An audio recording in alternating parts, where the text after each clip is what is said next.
Thank you very much, Sheldon, for the invite, and I'm very pleased to be here. It's a great job I have, Port Director for Juneau. As everybody knows, Juneau is a maritime community, and virtually everybody has a boat in Juneau, and those that don't have a boat in Juneau have a very strong opinion on how the docks and harbors should be run. So it's a great position for me to be in, and I enjoy every day of it. And I titled this Docks and Harbors 101, but it could also be called Docks and Harbors Civic 101, because I've found in the 4 months I've been here, there's a lot of unknowns out there. Just talking to harbor patrons, and I get the questions, well, why are we doing that? That doesn't make sense, and why are we spending money here? And hopefully at the end I'll demystify some of the activities of what Docks and Harbors is and kind of the constraints that we're under. And really wanted to start out with the organizational relationship, because there's a saying that, a nation deserves the government they got. And I'll say the same thing. A community deserves, at least the community of Juneau deserves the harbor you get. Because if there's anybody out there that doesn't like docks and harbors or how we're running things, there's ample opportunity to make changes and have your input heard. And the other reason I like to get out and speak at every opportunity is also promote business leaders in the community to consider being board members of Docks and Harbors Board. That I think it's part of my job. I work for the board, but I want to get out there and say, if you've ever thought about something you don't like with Docks and Harbors, try to get on the board. But essentially, I work for a 9-person board, and under that 9-person board, there's 3 committees: CIP, Operations, and Finance. We meet. There's 4 different meetings every month, and it's go to a website and it's advertised. But essentially, the last 2 weeks of every month, we've got committee meetings or board meetings, and I really invite the public to come to those meetings. I've been here 4 months, and it's predictable to me who shows up for those meetings. And I'd like to expand that and make that invitation to everybody that has any interest at all in docks and harbors. Here's our board members.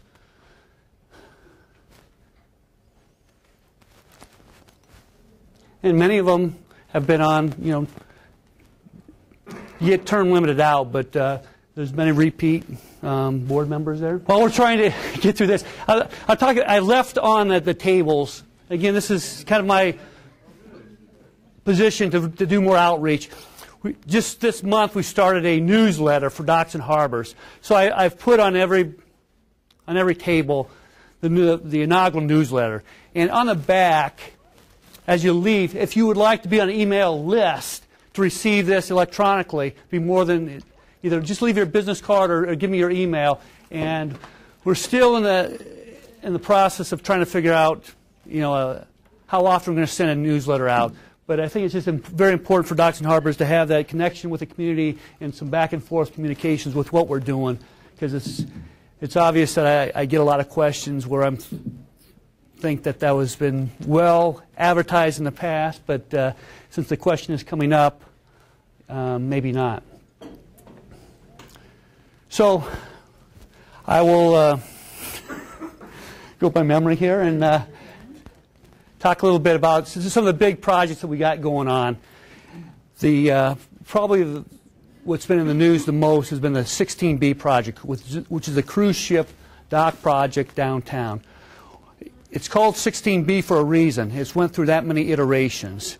We're at a point where we think that in the middle of 2012, we'll have the 100% drawings ready to go and bid.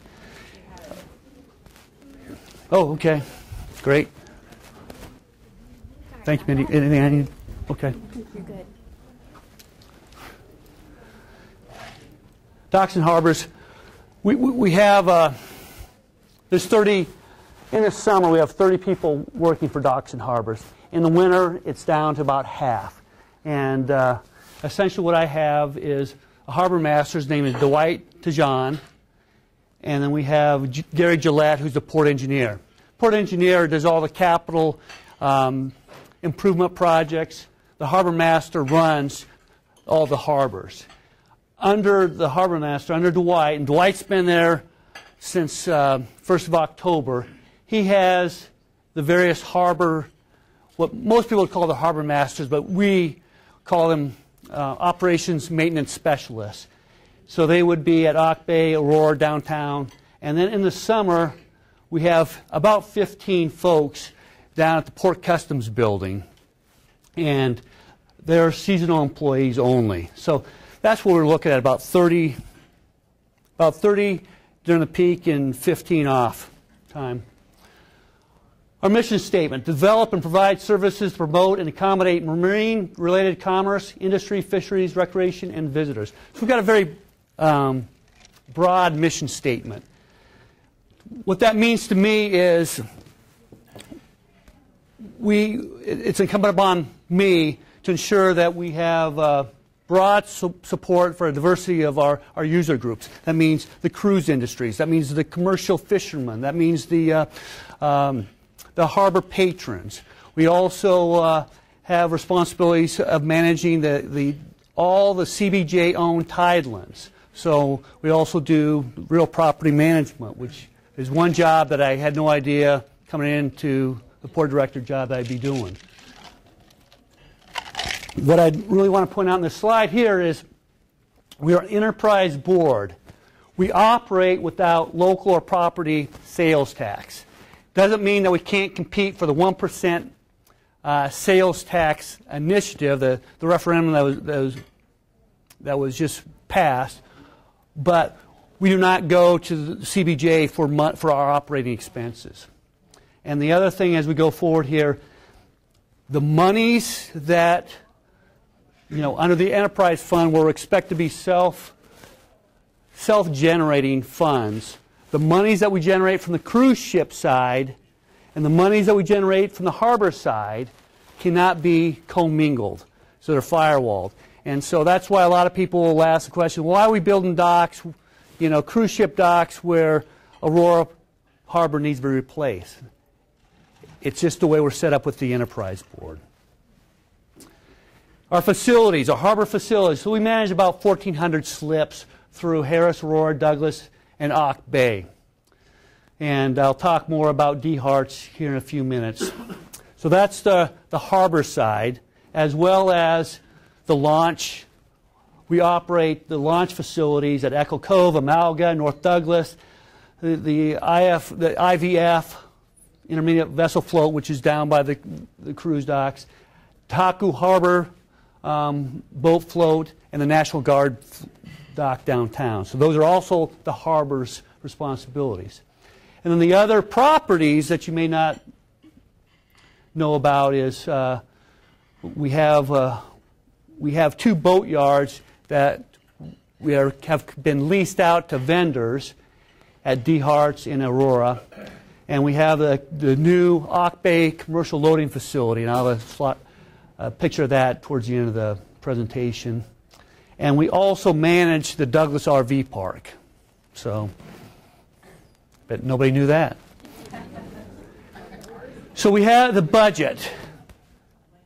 The docks budget. Again, the docks, think cruise ships.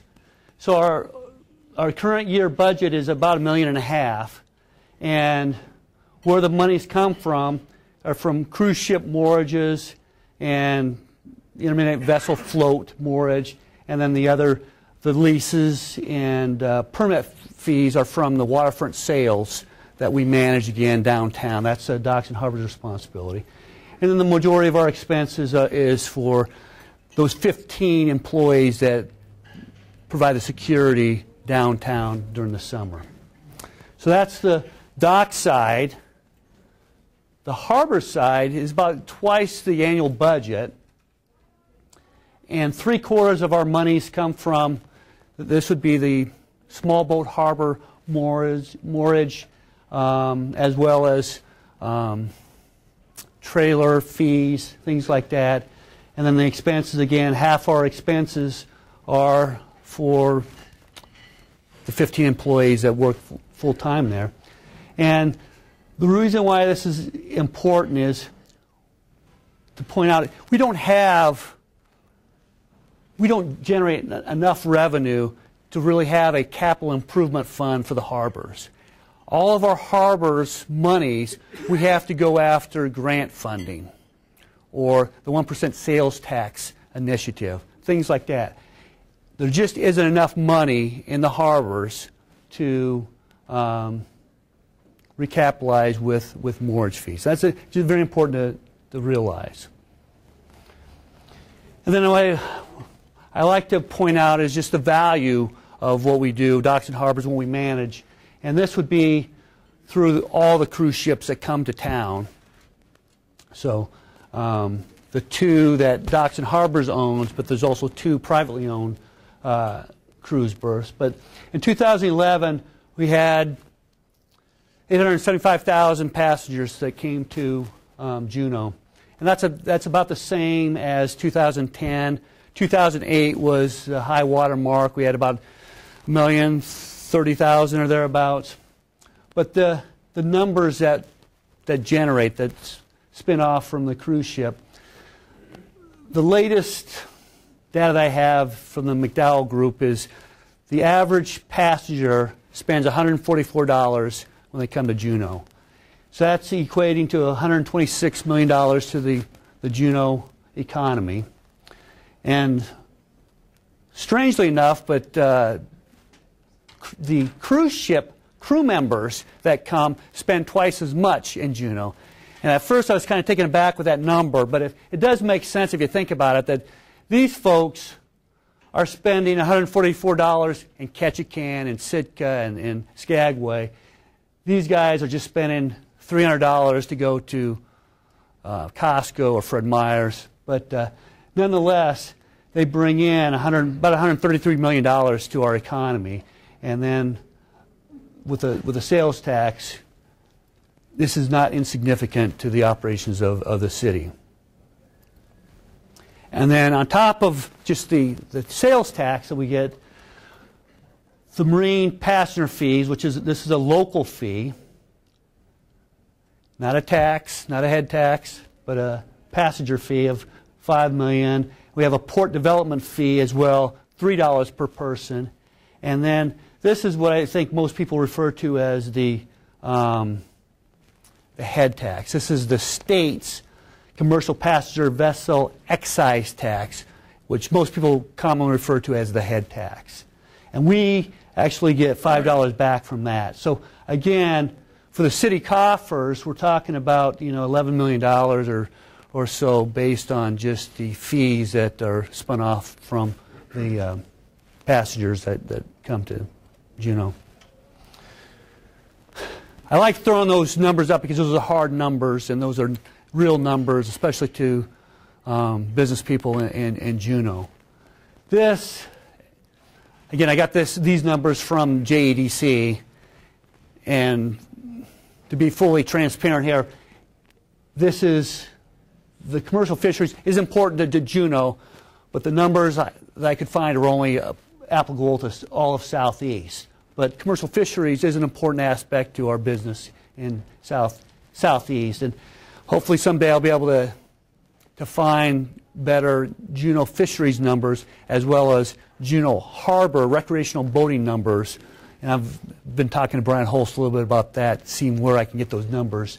But commercial fisheries for Southeast is 10% of all employment, and 13% of all Southeast wages are due to commercial fisheries. So that goes to that my responsibility to look after the cruise industry, to look after the harbor patrons, to look after the commercial fisheries. It is important. It's on my radar.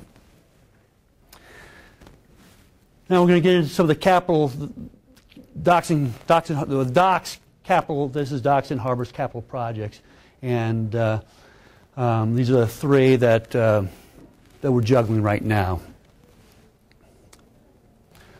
the Visitor Center. And the Visitor Center is a $3.5 million project, but that also includes a retaining wall and some in-water work. Construction, the demolition started 2 days after the last cruise ship left in September. And that's, as business people, you guys realize that in Alaska, it's tough to do construction. It's tougher for docks and harbors, where we try to schedule everything to do all of our work in the off-season so that we're not affecting business, we're not affecting the harbor patrons. So all of our work, we start in September and and we will get done, at the end of April for the cruise ship.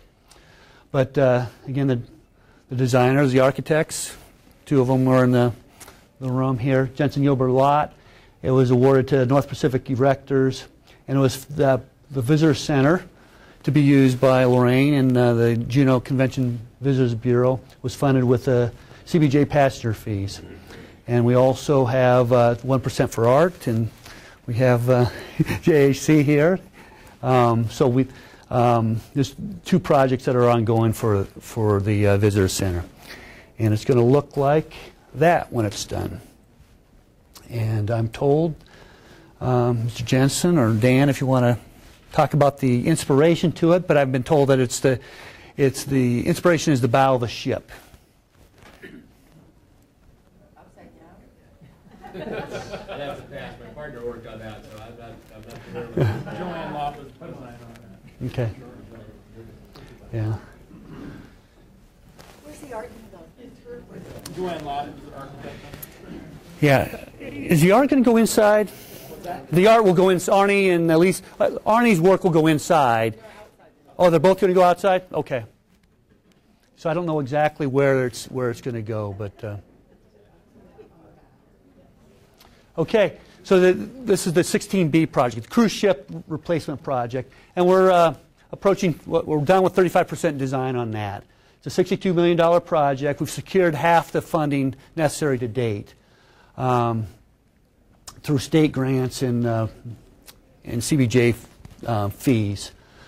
I'll have some other more detailed pictures here in a minute, but we will start, when the last cruise ship leaves, or maybe even a little bit sooner than that, with in September, doing the uplands or the staging area for the bus. So the bus, again, we're doing this in 3 different phases, but it'll be under one contract.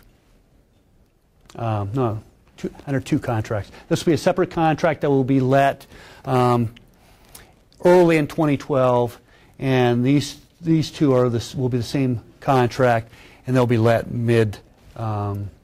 midsummer. But again, everything is sequenced around the summer cruise season. So this is just an aerial of Franklin Street dock here, CT dock, cruise terminal dock here, and Alaska Steamship dock here.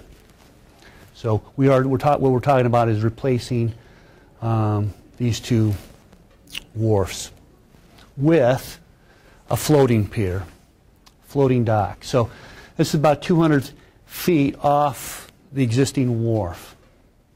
And few reasons why we're at 16B, so there's a lot of discussion over the last 10 years, 8 years. We're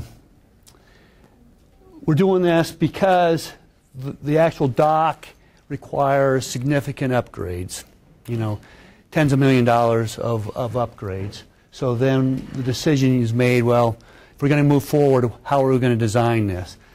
The decision was made to accommodate the larger cruise ships that we expect to come to Juneau. So these will be Panamax-size cruise ships, 1,000-foot and larger cruise ships. This one can accommodate a 1,000-foot cruise ship. This one could probably accommodate 1,000 or 1,100-foot cruise ship.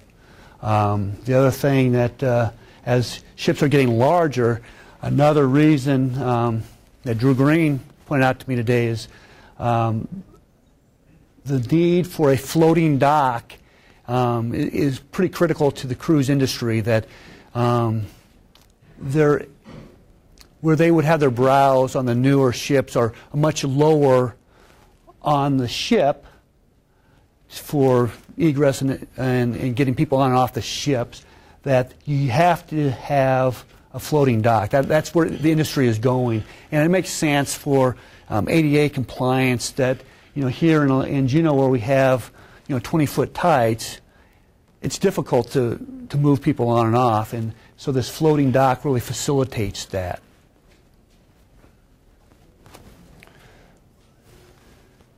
This is that terminal staging area. So this is the first phase of the 16B project. And really can't read it, but this is the new visitor center here. This is the Port Customs building here. This is the ramp to get to the cruise terminal.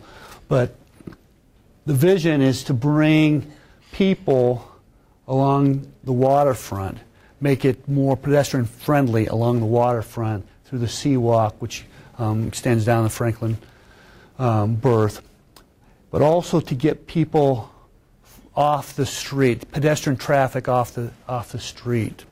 So there's kind of physical barriers that are designed into this design. So this is just the bus route for the different A and B permits. Yes, sir. Okay. I just didn't know if I can have questions. Sure, go ahead. You just said that you wanted to take people off the streets. Doesn't that kind of defeat the purpose of businesses and stuff like that? I guess I should say that we're trying to herd people at appropriate crosswalks, as opposed to having people crossing thinking that this is a Disney World downtown where you can just cross at will. It's not a safe situation. So to design pedestrian access at certain points, that's the vision. Okay. So anybody that comes from Thane going north and wraps the corner of Taku Smokeries, the way it looks is their sidewalk ends. Why does the sidewalk end? That means you just eliminated everybody on the uphill side of any of that traffic. Yeah, I tell you what, we're having a meeting on the 12th of December at the Assembly office, Assembly chambers, 3 p.m. So those would be great questions for that.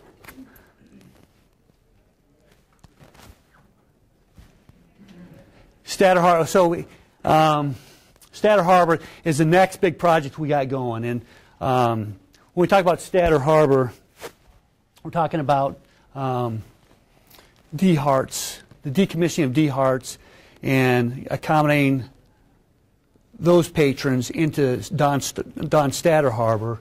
And also there's a bigger project to ensure that we have adequate parking for improved boating access to the Statter facility. So this again is at 35%, and we should have that. Again, it'll start in October 2012, and it's replacing the D-Hearts Marina, and it'll be about a $10 million project. And then the second phase, and I have some sketches to show this better, we have a launch ramp improvement project, and that's dependent upon the permits that we're working towards right now. So assuming that we can secure the permits for this upland site, we should be able to start spring of 2013. And we also have a vision of providing a charter boat float as well. So this is existing Statter, and these are the city bought D-Hearts a couple years ago. It's at its end of its useful life, as many harbors are in Alaska. And that's just to point out, that's the current boat ramp. The initial vision for the STATA project was to create much larger footprint, much larger fill, and have retail space here, a park area, and this was the original plan. Again, from another pitch for Jensen Yorba Lot, this was unpermittable, and so then the next master plan looks something more along this line, where the first phase will be getting rid of D-hearts and putting in these what's called head floats to add to the Don Statter Marina. The next phase that we're working on with the permits would be this uplands and a new launch area. If anybody's tried to launch, you can't launch. The existing launch facility is woefully inadequate. There's not enough parking. People have to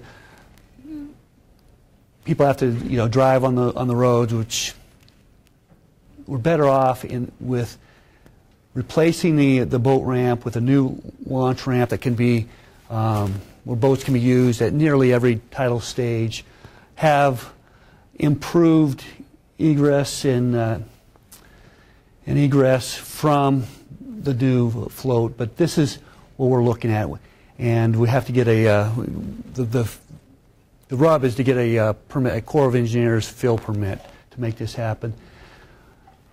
Once we get that done, the next phase would be to bring a float in for the cruise, for the charters.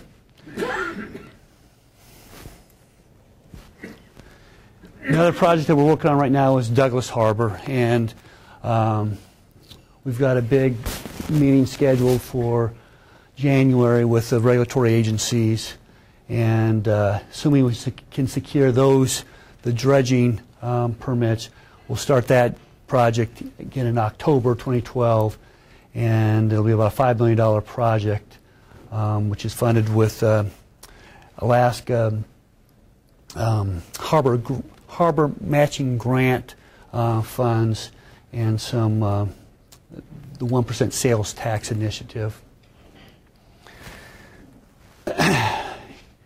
This, if you go to Douglas Harbor now, you'll see a new breakwater that was installed. That's a Corps of Engineers project.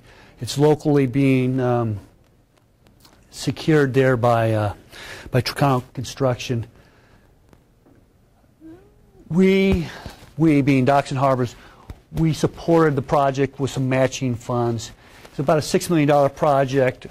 Docks and Harbors, the city, put in about $120,000 towards that. So we have skin in the game, but it's primarily was funded with Corps of Engineers monies. The project that we're working on right now with the dredging project, we're looking to dredge this part of, it's called the Old Harbor of Douglas, and we're looking to remove the spoils here and place it here. The studies have been going on since 2007. The most recent study has indicated that we should be, the dredge spoils are clean enough that we should be able to dispose of in this box, which that's where they've been going for the last 20 years. This is the project. The existing floating piers right now are high and dry at low tide, so we need to get in here, dredge it, and replace these floats with new floats. And you can kind of see that the footprint does not match exactly what is there now. And the reason that is because some of these existing boat floats can accommodate like 16-foot boats. They're very much much smaller than we see today, 16, 18-foot boats. And that's kind of been a trend over the years where technology, people have the ability to trailer 22, 24-foot boats with larger pickup trucks, where 20, 30, 40 years ago when these facilities were first built, people had heavy wooden boats where they just stayed in the marina, year-round. So over the years, we've realized that there's less of a need for smaller slips and more of a need for larger slips. So that's kind of the thought process that goes into, how we design new harbors. The next harbor that needs attention is the Aurora Harbor. And it'll be about a $20 million project. Again, we do not have the capital monies in docks and harbors. We have to go after mostly Alaska legislative funds. Sometimes there's some DOT funds, U.S. DOT funds, but those are harder to come by these days. And this is a slide which shows the monies that are needed for all of Alaska. And last year, we have to seek these harbor matching grant money. This is what is needed for Alaska, the trend for what's been requested throughout Alaska for DOT funds, and it's woefully inadequate. So we're constantly looking to revise our strategy and making our projects as attractive as possible when they go to schedule where the monies will go. Aurora, it's a $20 million project to replace all this. The north end here, just like in Douglas, due to glacial rebound, a lot of these docks are high and dry at low tide, so we know we have a need there, and it's on our radar. Auk Bay Loading Facility. This was a project that we just finished this September. We were able to secure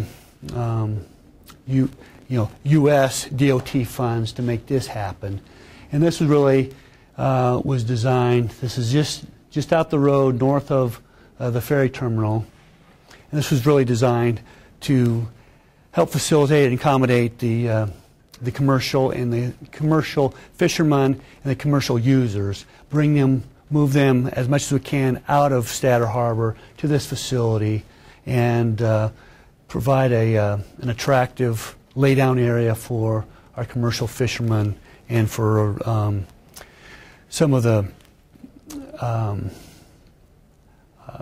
there's some commercial commerce that comes through on this loading platform here.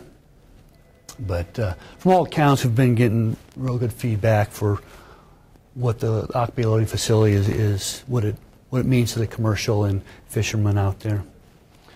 As I mentioned, I have a newsletter, and again, this need to communicate better with docks and harbors and the public. On your way out, if you want to grab one, it's on the countertop there. Also, if you want me to receive this on a regular basis, just either drop me your business card or just write down your email on the pad out there, and we'll make sure that we get it out to you. But it's not going to be a dense email. It's going to be, or a dense newsletter. It's going to be very topical, no more than 2 pages of just some things that Docks and Harbors is doing, with the downtown work, with the harbor work, and the commercial aspects of our business model. Mentioned the Christmas boat lighting contest. This is just something that Kathy and I had talked about, and we just think it's a good thing to support. That brings some Christmas cheer to the harbors. It was really modeled after You know, people that lived in Seattle know that the Christmas ships down in Seattle, and the Argosy cruises that goes either in Lake Washington or north or south Puget Sound. But got to start small. So it's really, there's nothing. If anybody has a boat in any of the harbors, I encourage you to put some lights out, and there'll be cash prizes.